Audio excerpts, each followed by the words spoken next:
Assalamualaikum warahmatullahi wabarakatuh. Kami dari kelompok 6 yang beranggotakan saya sendiri Lisa Aprilia, Saya Febi Aulia, saya Intan Juni Sofia, saya Merli Agustin, saya Silviani Marsanda. Di sini kami akan menjelaskan video tentang tahapan glikolisis hingga tahapan siklus Krebs. Selamat menyaksikan. Pada video kali ini, kita akan membahas tentang glikolisis, yang merupakan tahapan pertama dalam proses respirasi. Dalam bahasa Inggris, glikolisis memiliki arti sugar splitting, yang kalau dalam bahasa Indonesia artinya adalah pemecahan glukosa. Glikolisis terjadinya di sitosol. Pada tahap glikolisis ini, glukosa yang merupakan gula dengan karbon 6 akan dipecah menjadi struktur gula yang lain, sehingga menghasilkan 2 molekul pirufat, 2 NADH, 2 ATP. Bagaimanakah prosesnya? Tetap konsentrasi ya, karena lumayan agak panjang. Terdapat 10 tahapan proses yang terjadi pada glikolisis, yaitu tahap pertama, glukosa akan diubah menjadi glukosa 6-fosfat. Pada tahap ini, enzim yang berperan adalah heksokinase. Heksokinase akan mentransfer gugus fosfat dari ATP ke glukosa, sehingga menjadi glukosa 6-fosfat. Disinilah ATP pertama kali digunakan. Selanjutnya, pada tahap kedua, glukosa 6-fosfat akan diubah menjadi fruktosa 6-fosfat. Pada tahap ini, glukosa 6-fosfat dikonversi menjadi fruktosa 6-fosfat oleh enzim fosfoglukoisomerase. Tahap ketiga, fruktosa 6-fosfat diubah menjadi fruktosa 1,6 bifosfat. Enzim yang berperan adalah fosfofruktokinase. Nah, fosfofruktokinase ini akan mentransfer gugus fosfat dari ATP. Inilah tahap penggunaan ATP yang kedua. Selanjutnya, tahap yang keempat, enzim aldolase memecah molekul fruktosa 1,6 bifosfat menjadi 2 buah gula yang memiliki 3 karbon yang berbeda, yaitu menjadi dihidroksiaseton fosfat atau DHAP dan gliseraldehid 3-fosfat atau G3P. Pada tahap yang kelimanya, yaitu terjadi konversi antara DHAP dan G3P ini, di mana reaksi ini tidak pernah mencapai titik keseimbangan. Nah, G3P inilah yang akan digunakan pada langkah berikutnya. Nah, dari tahap 1 sampai tahap 5 inilah dikenal sebagai investment fase. Karena pada tahap inilah ATP digunakan sebanyak 2 buah. Selanjutnya, tahap yang ke-6, G3P akan diubah menjadi 1,3 difosfol gliserat sebanyak 2 buah. Pada tahap ini, enzim yang berperan yaitu triase fosfat dehidrogenase.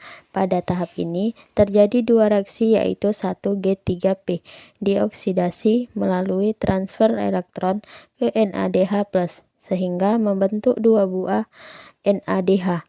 Yang kedua, dengan menggunakan energi dari reaksi ini, 2 fosfat akan terikat pada substrat sehingga ikut berperan dalam membentuk 1,3 bifosfogliserat. Selanjutnya, pada tahap yang ketujuh, 1,3 bifosfogliserat akan diubah menjadi 3 fosfogliserat. Pada tahap ini, 2 fosfat akan ditransfer ke 2 ADP sehingga menghasilkan 2 buah ATP. Enzim yang berperan pada tahap ini adalah fosfoliserokinase. Tahap yang ke-8, 3 fosfogliserat akan diubah menjadi 2 fosfogliserat dengan bantuan enzim fosfogliseromutase. Tahap yang ke-9, 2 fosfogliserat akan diubah menjadi fosfoenol pirufat atau PEP dengan enzim enolase. Pada tahap ini dihasilkan 2 molekul H2O. Tahap yang terakhir yaitu PEP akan diubah menjadi 2 pirufat dengan enzim pirufat kinase. Pada tahap ini terjadi pembentukan ATP sebanyak 2 buah yang berasal dari ADP.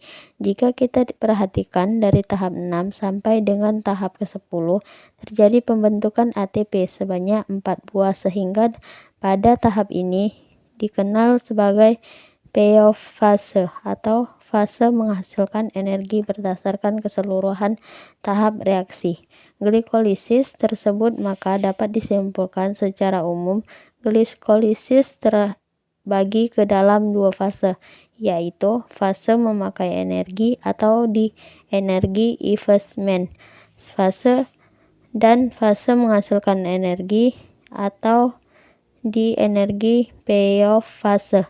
Di energi investment fase merupakan tahapan di mana ATP digunakan.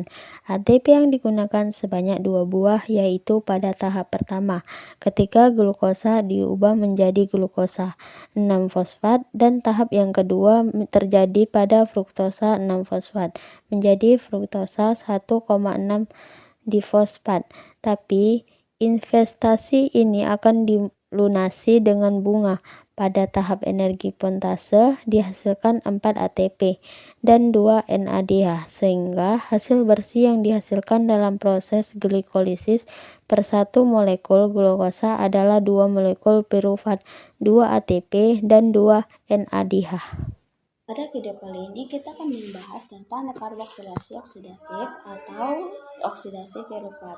Tahapan ini seringkali diberlakukan sebagai semacam tahapan yang tidak penting. Tapi sebenarnya tahap ini merupakan tahap yang penting. Kenapa? Karena tahap ini adalah penghubung dari antara glikolisis dengan siklus Krebs. Yang pertama yang harus kita ketahui di mana lokasi terjadinya dekarboksilasi oksidatif ini. Sebelumnya kita sudah mengetahui pada sel eukariotik kita akan menemukan nukleus yang biasanya digambarkan di tengah bagian tengah. Selain nukleus, kita akan mendapatkan organel yang disebut dengan mitokondria. Mitokondria inilah yang dikenal sebagai Pada mitokondria inilah tahap respirasi itu sering terjadi. Karena disinilah energi yang paling banyak dihasilkan. Tahap dekarboksilasi oksidatif ini dari menghantarkan sitosol itu menuju mitokondria dan dia akan menuju matriks. Dari matriks ini pula lah terjadi siklus Krebs.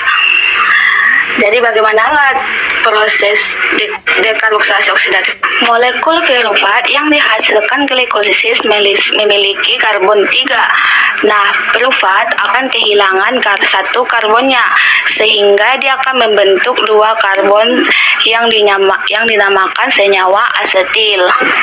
Karbon yang hilang itu akan membentuk karbon dioksida dan akan meninggalkan sel sebagai output proses dekarboksilasi oksidatif ini. Nah, ketika terbentuk CO2, dia itu akan membentuk ikatan yang terputus, karbon nomor 2 dan karbon nomor 3. Ketika ada pemutusan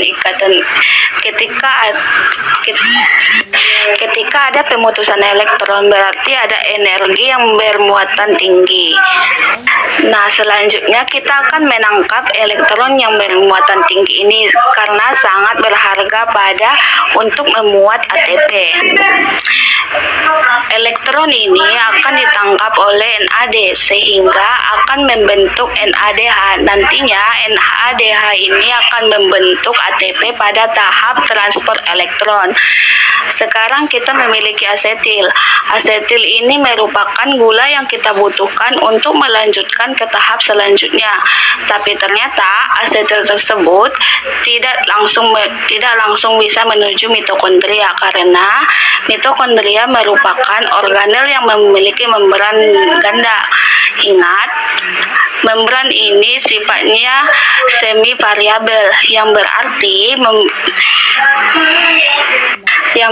mereka tidak membiarkan molekul masuk sembarangan ke dalamnya, sehingga asetil membutuhkan tanda pengenal untuk masuk ke mitokondria. Tanda pengenalnya yaitu koenzim A atau CoA. Selanjutnya, CoA akan terikat pada molekul asetil ini sehingga membentuk asetil CoA. Nah, asetil CoA ini akan diterima oleh mitokondria. Kemudian, asetil-CoA ini akan melewati kedua membran mitokondria tanpa ada penolakan dan akan sampai pada bagian dalam mitokondria yang disebut dengan matriks tadi. Kemudian, di dalam matriks asetil-CoA akan meninggalkan asetil karena kita tidak membutuhkannya lagi, dan selanjutnya akan terbentuk asetil kembali. Kemudian akan lanjut ke tahap siklus Krebs.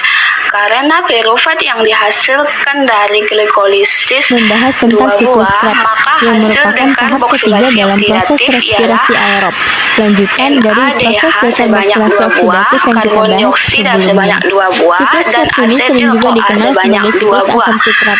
Alasan mengapa disebut siklus Krebs adalah sebagai bentuk penghargaan pada Hans Krebs, seorang ilmuwan dari Jerman yang merupakan penemu dari siklus Krebs ini. Sebagaimana kita telah singgung di video sebelumnya, siklus Krebs ini terjadinya di matriks mitokondria.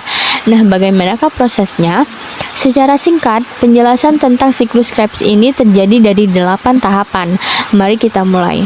Pada tahap yang pertama, asetil-CoA yang memiliki 2 atom karbon merupakan hasil dari dekarboksilasi oksidatif akan mengalami kondensasi bersama dengan senyawa oksaloasetat yang memiliki 4 atom karbon, sehingga antara gugus asetil dan oksaloasetat membentuk ikatan menjadi senyawa berkarbon 6 yang dikenal sebagai sitrat atau asam sitrat. Karena asam sitrat ini merupakan senyawa yang terbentuk pada tahap pertama, siklus ini dikenal sebagai siklus asam sitrat. Pada saat pembentukan asam sitrat ini, CoA akan dilepaskan sehingga sitrat tidak memiliki koenzim A. Nah, enzim yang berperan pada tahap yang pertama ini adalah sitrat sintase. Selanjutnya pada tahap yang kedua, sitrat akan mengalami perubahan menjadi isositrat yang masih memiliki karbon 6. Karena reaksi yang terjadi pada tahap ini hanya isomerisasi atau pengubahan dari satu senyawa menjadi senyawa lain yang masih memiliki rumus senyawa yang sama. Nah, pada tahap ini terjadi 2 reaksi, yaitu pelepasan molekul air atau H2O yang prosesnya dikenal sebagai dehidrasi. Namun kemudian pada tahap ini juga terjadi proses penambahan molekul air yang prosesnya dikenal sebagai hidrasi. Proses pengubahan sitrat menjadi asam sitrat ini dikatalis oleh enzim akonitase. Pada tahap yang ketiga, isositrat yang memiliki 6 karbon akan diubah menjadi alfa ketoglutarat yang memiliki 5 atom karbon. Sehingga pada tahap ini terjadi pelepasan ikatan yang berarti ada elektron yang dilepaskan pula. Elektron yang dilepaskan ini akan diterima oleh NAD+ sehingga membentuk NADH. Nah, pada tahap ini pula terjadi proses dekarboksilasi atau pengurangan karbon sejumlah 1 karbon. Nah, 1 karbon ini akan dibentuk CO2. Enzim yang berperan adalah isositrat dehidrogenase. Tahap yang keempat, alfa ketoglutarat yang memiliki 5 atom karbon akan diubah menjadi suksinil koenzim A yang memiliki 4 atom karbon. Berarti pada tahap ini juga terjadi dekarboksilasi atau pelepasan 1 karbon. Nah, 1 karbon ini akan membentuk molekul karbon dioksida pula. Selain itu, pada tahap ini pula terjadi reduksi NAD+ sehingga membentuk NADH. Karena pada tahap ini terjadi pengubahan dari alfa ketoglutarat menjadi suksinil CoA, berarti terjadi penambahan CoA yang masuk pada reaksi ini. Sehingga CoA akan berikatan dengan senyawa suksinil, membentuk suksinil CoA. Enzim yang berperan pada tahap ini yaitu alfa ketoglutarat dehidrogenase. Tahap kelima, suksinil CoA yang memiliki 4 atom karbon akan diubah menjadi suksinat yang masih memiliki 4 atom karbon. Pada tahap ini tidak ada pengurangan karbon seperti pada tahap sebelumnya, tapi pada tahap ini terdapat beberapa reaksi, yaitu fosfotin organik atau PI akan berperan pada tahap ini sebagai pemutus ikatan CoA enzim yang terdapat suksinil, sehingga pada tahap ini CoA akan dilengkapkan dan fosfat organik berikatan dengan GTP dengan bentuk GDP. Namun beberapa sel fosfat yang telah membentuk GDP akan ditransfer lagi ke ADP sehingga membentuk ATP baik GTT ataupun ATP Keduanya memiliki energi yang setara. Enzim yang berperan pada tahap ini adalah suksinil-CoA sintase. Tahap ke-6 yaitu suksinat yang memiliki 4 atom karbon akan diubah menjadi kumarat yang memiliki 4 atom berkarbon pula, yang terjadi pelepasan elektron sehingga elektron akan ditangkap oleh PAD membentuk PADH 2 kali. Enzim yang berperan untuk mengatasi suksinat menjadi kumarat adalah suksinat dehidrogenase. Tahap ke-7 terjadi pengubahan kumarat menjadi molekul. Enzim yang berperan pada tahap ini adalah permarase. Pada tahap ini terjadi penambahan air atau H2O yang prosesnya dikenal sebagai hidrasi. Selanjutnya tahap ke-8, malat akan diubah kembali menjadi oksaloasetat. Pada tahap ini pula terjadi pembentukan NADH yang berasal dari NAD+. Enzim yang berperan pada tahap ini adalah malat dehidrogenase. Dengan demikian dalam satu kali siklus menghasilkan 3 NADH, 1 NADH 2 kali, dan 1 ATP karena pada terkarboksidatif menghasilkan 2 asetat KOA. Berarti pada siklus Krebs ini menghasilkan 6 NADH 2 PADH 2 dan 2 ATP. Nah, itulah materi tentang siklus Krebs.